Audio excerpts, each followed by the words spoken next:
Okay,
just want to welcome everyone to Third Street Gallery, another one of our artist talks.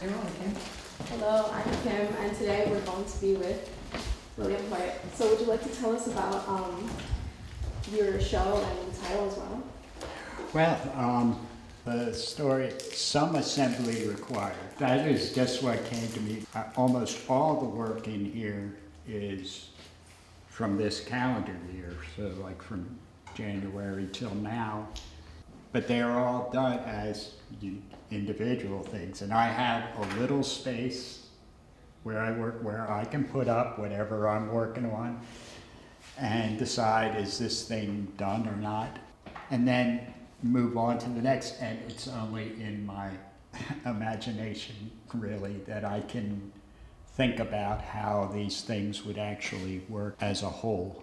I mentioned in there that the work is pretty much from over the past year, but I really consider it's like a 9-year period. 8 years where I wasn't really working.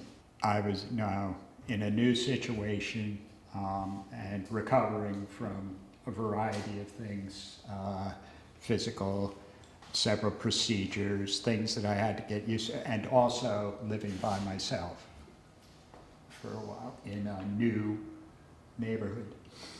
And going through that process, when I moved off on my own, but I was really pretty much isolated. And in my statement, I mentioned a lot about things that I balanced, trying to think about balancing different things in my work. But one of the big things that I had to do to really get to a point where painting started going again, the luxury of being able to spend a day alone in the studio is a wonderful thing, if I'm in the right frame of mind with it. But the balancing being apart from with being a part of or whatever. So it was important during that time where I would try every once in a while to make myself paint when I was still like in isolation, but without really being connected to anything. It just didn't feel right. It felt like, I could just get up in my head and get stuck on something and things would come out false, or I would recognize I'm just trying to repeat or recapture something that I've done before, and I'm not interested in that. I had ideas and stuff, but this year I consider like those 8 years of I got connected with my community over time, slowly, just getting out in the world, connecting with various groups, and making a point of every day being with people that I could get involved in some way or another with, that had nothing to do with making painting. Helped with my state of mind, but it also, at some point, like it happened a little over a year ago, that spark happened where I just started to paint, and once I started, I pretty much paint every day, but completely aware that it's the entire 9 years altogether that has resulted in the work. going from figurative to abstraction, that to me, like, is, you know, I don't see a real line there. You know, it's all a continuum, and I wanted to show some of the pencil drawings that, like, I just have piles and piles of that I can constantly go back to, and I can always find things to just start from. And it's not so much capturing the specific person, but it's like those drawings are like snapshots, or like, you know, Polaroids. Remember Polaroids? That, like, they're relatively short poses, and the thing I remember is the experience of being in a studio with a group of people with a model, and us all doing the same thing but coming up with different stuff. It was a group experience, and I remember that feeling more so than like trying to capture a specific image. So again, like trying to connect with the idea of these things kind of represent being more part of the things that work with it, are being part of the community of like artists together. Because great thing is like when we take breaks, that okay, you go around and you look at everybody else's work, and we're all dealing with the same thing, maybe from different angles or whatever, and seeing the variety of stuff, and feeling myself just being a part of that, a part of this group that is having this experience. Where when I get into doing the paintings that are more like abstract, that process, to me, it's like I try and keep in mind this process is pretty much just trying to connect with wherever I am in the day. And one of the important things with that is that I know every day, like I may not know what I'm going to paint or how much I'm going to paint on a given day, but I do know at some point during the day, I'm going to be out with a group of people. You know, I have my schedule set up. It's so important living by myself that every day I'm with a group of people that I can just be with and be a part of. And if I keep that in mind, then I can be by myself and kind of feel that connection. It's the appealing thing about being part of a co-op gallery, in that, like, you know, finding this here it really helps feed that. I like being part of a group. So I think that balance is a big thing. Anyway. Okay, well, considering the core themes of this show is balance and community, there's actually this really interesting piece right here where you had to assemble different canvases into one whole. Yeah. Can you tell us about that process? Yeah. The process is kind of interesting. Each one of these are 14 by 14 canvases that I quite often, when I'm painting on other things that are kind of like larger or taking longer time, I'll have these smaller things going at the same time. And they're kind of like each one, I guess it's kind of like doing details of something that I don't even know what they're details of, but they're just bits and pieces of things on the mind. And I have a bunch of them, but for this show I decided to just put a bunch of them together for simplicity's sake. And again, like, you know, just assembling something and seeing what happens. But so many of the elements, they're all the same basic elements that show up in a lot of the other pieces, whether they're figurative or abstract. They're like vocabulary lessons or something, or practicing scales. So yeah, there are a bunch of small things, and it's like putting it together and seeing what happens. So each one is a unique piece. When I get them all together like that, I kind of find out what they're about. I don't really know necessarily until things are put, and that's the way the entire show is. Like this is all theoretical. Like over the month, I was just drawing out the wall and trying to figure what pieces can I put together, how much assembly is required. How does that influence the way you make these pieces? Do you necessarily plan these things? The plan is usually when I'm done a painting, I want to just start something else. And sometimes a start will be a reaction to what I've completed. A lot of times, like some of the figurative pieces, I'll have one or two pieces that I work on and I get near finished, but I'll have like 7 or 8 of the same basic composition that are in process. So I'll finish one, but I still got a bunch of other ones that I haven't completed yet, and I'll go with certain ones for a while. But once I get like a bunch of them done, it's like I'll go to either a fresh canvas or sometimes an old canvas and try and go a different direction or take a different approach. Like the one all the way down on the end here, this one here, the canvas was I've had around since 1997. I originally painted it, and I painted it, the original painting, using a sketch like one of those pencil sketches, but a much smaller one sketch. And after having done some of these other like smaller square things where I get ideas, and I just saw that canvas and decided I'm going back to that one.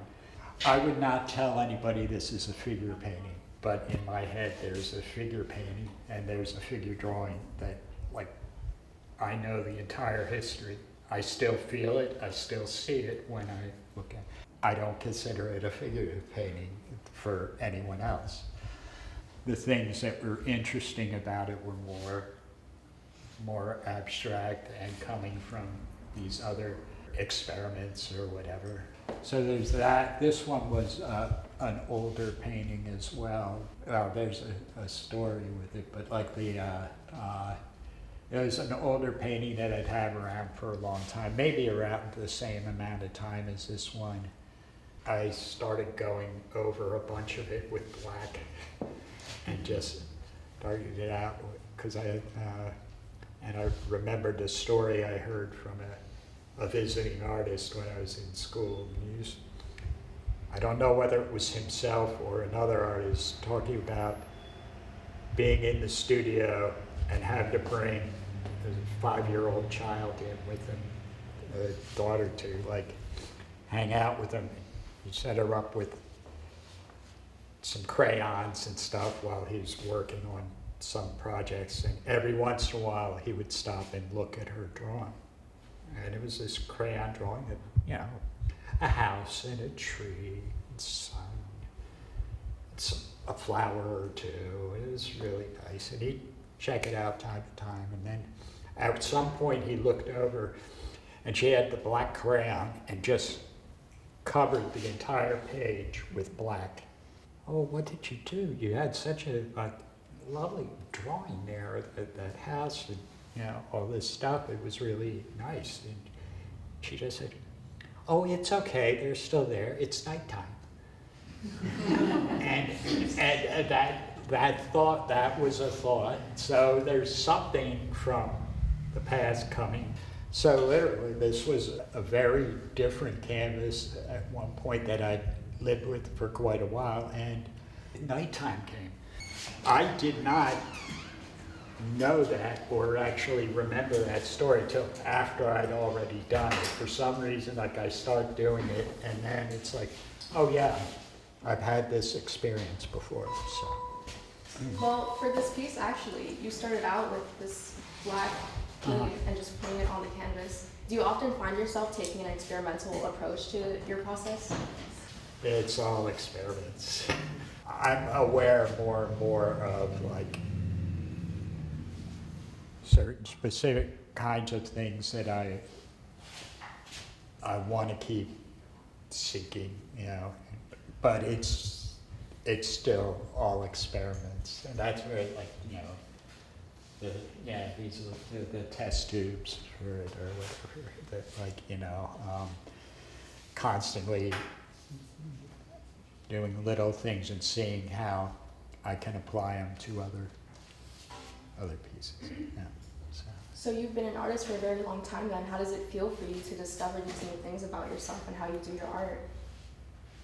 Well, that's one of the other balancing things, of balancing, like, trying to be present. Like, I try to, like, while I'm working, like, okay, where am I today? But as soon as things start going on, it's been like over 50 years that I've been doing art, and it's like there are bits and pieces that the past comes through. Stories come through the work. I don't know what they're going to be. So being able to accept both at the same time, that's, I guess, the biggest experiment, like just trying to stay present, but also accepting it, like all that stuff I carry with me, and it's like, it's going to show up. So now what do I do with it? Well, I'll put it on canvas. There. So it's actually really interesting as well, considering these titles of the pieces, like this one being "There's No There," or the one over there being "For Your Doors." Can you tell us some of the backstories behind these pieces and why you chose the titles that you did? Mm-hmm. Well, this one, "There's No There." This was one I did in reaction to a couple of other pieces where I would start out with just big brushes and broad areas of color and getting something really going all over the place, and then paring it down into a composition. I decided to do this one kind of opposite of, like, I started out with my smallest brush and just doing little marks and just spreading them around the canvas, and then eventually gradually trying to find a composition there rather than starting with a real big framework.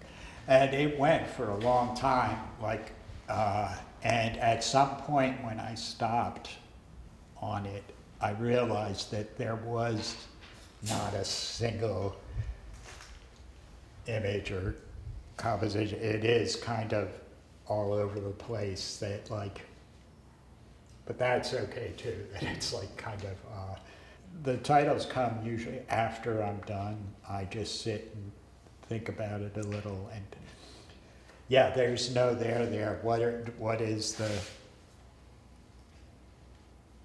the subject of the I don't know. All the little things were all it. There's no center or whatever. So there's that. Okay, well, speaking of those titles, there's also another interesting piece. Let's see the title. It was "Short Order, Memory, Eggs, Toast, and Hats." Can you tell us how that title really is emphasized in this piece? That just came, sometimes it's during a piece where a shape pops up. Literally, it popped up. There, I saw it looked like a slice of toast, like Wonder Bread or something, a Wonder Bread shape. And it looked like it was flying in the air. And I just immediately went into that. Memories. I worked as a short order Sunday brunch cook in a solo kitchen. And it was madness. And the idea of the toast flying in the air, and then I saw there, oh, there's a toaster or whatever. Oh, those round shapes, I already had them. Oh, there's eggs all over the place. There's eggs, there's toast. And then these shapes, I just saw them as hats. It's like, what are hats doing? I don't know why. But once that memory's there, it's kind of like you're doing something abstract and you recognize something as an image in your piece. Now, whether I intended it or not, it's in there, and it's there. It's kind of like, so it tells you, whatever you do, do not think about a pink elephant. And now you got a pink elephant in your head. I have to accept that it's there and then just go from it. The title came, once that toast started flying up in the air, kind of spring-loaded or whatever. Sometimes that happens and sometimes it doesn't. So there's all these different memories with these pieces then. How do you like approach and like use your artwork to really tell these stories? I think it is a matter of just trying to have a daily practice of the work and letting today be today. Like, you know, I'm thinking currently about work that I have in progress right now, and I don't know what their stories are or whatever, but they're going on.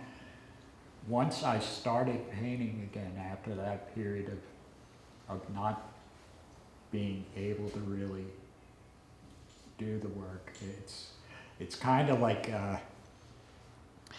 if you're out in the woods, you're trying to get a fire started, and all you have is a couple rocks and some tinders, and you're banging the rocks together, get a spark, and you may have to bang those rocks together for quite a while before you get that little spark, little flame going. Once that flame's going, just keep feeding the fire. You know? And I'm fortunate to be at a point now where, as long as I keep doing the things that I'm doing, not just with the painting, but when I'm not painting, like I have a routine set up that keeps me able to keep that fire going. And that's what I intend on doing. The fact that you've also used these sketches and life drawings to balance out these acrylic paintings, how do you think you assembled this show to really represent the balance you're trying to tell? Hopefully being able to show each one of the drawings has several of these other pieces that are done from them that I think kind of show how it goes from something that is very, you know, a traditional academic study, and to me just naturally goes like where the figure ends, and it's like this painting was completely an abstract piece or whatever, but by the time I was done, I saw a lot of the shapes and combinations being almost figurative. That I saw like a head and a shoulder or whatever, a kind of space, a figure without there really being a figure there, so that like I consider that even more of a figure painting than some of the other ones where I was really directly working from the figure. It all blends together at some point, and so ideally I just wanted to like kind of go from left to right, showing from the figure and then going to where I am now. But yeah, the drawings, some of the drawings are 30 years old or whatever. The one all the way on the end is the only drawing that is from this year. And that practice of going back to that studio situation, of being in a studio with a group of people and a model, and just being aware of just having a limited time to just take in whatever's there that day. That end to the other end of working on canvases where it's like, you know, I've just got the easel and the canvas for weeks, like just me and that, like gradually going on and on. They seem really different, but one feeds the other. So. With this contrast of older pieces alongside these newer, more recent pieces, what was it like for you to find your style over time? I don't know. I know I probably heard it from someone else, but I really like, I don't worry about a style. If you just do what feels right and you keep doing it, don't worry about finding the style will find you. And that's my whole thing. I don't think about the style anymore, really. Your title is Some Assembly Required, and this piece Yeah. has been interesting to me because it obviously is assembled, Right. but I have a question about that. When you found these 9 pieces or more and put them into this, I noticed some places in there where the color happens to match the color of the piece next to it. And I wondered if that was intentional, or did you actually repaint some things? No, I didn't repaint any of them. I basically, like, I could have done a much bigger square. I could have gone 5 by 5. I do so many of these squares. No, I took the 9 out, and then I just laid them out, and I think, I can't remember, mention those number square toys where you can slide the numbers around and try and get them to line up differently. I did that with these on the floor, of just like laying them out. It's like, oh, what'll it look like? I moved around a couple different configurations, but not really that obsessive about it. And then at some point just said, okay, well, we'll see how it works. And then just put them together. And part of doing it that way was also that I had limited time to get the show together, and building one frame simpler than building 9 frames. 9 frames would be too much work. So that's it. Yeah. I was struck, if you look at the top left-hand square, and you look right at the bottom, there's a kind of a light blue area, and then right below it, in the second square down, is a similar light blue area, and that's why I asked the question. And Now that just happened. Yeah, it just happened a little bit. I think as I moved them around, I would see some of those things. I saw, like, on this side with, like, the blues seem to connect on this side a bit more. And there's a couple of others where certain shapes, certain rhythms seem to pick up, like in this way, there's certain rhythm going across, and it seems to pick right up in the next one. I don't know, I think, like, you know, I still think of them as individual pieces, but it's nice to see them together as a group, like, you know.